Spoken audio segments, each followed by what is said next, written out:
আজকে আমি রান্না করব আমাদের দেশের জাতীয় ফুল শাপলা ভাজি।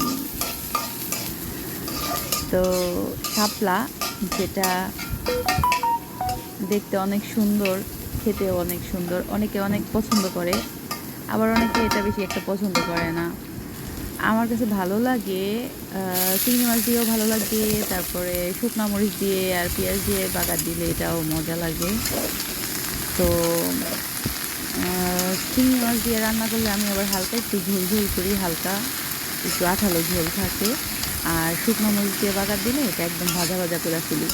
দুইটার টেস্ট একটু ডিফারেন্ট, মানে দুইটার টেস্ট আলাদা আলাদা টেস্ট।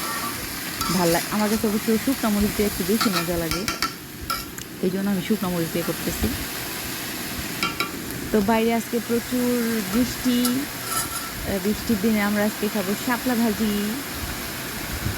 তো ফার্স্টে একটু দেখতে সুন্দর ছিল না, পরে এটাকে ভাজা ভাজা করার পরে দেখতে একদম সুন্দর হয়ে গিয়েছে।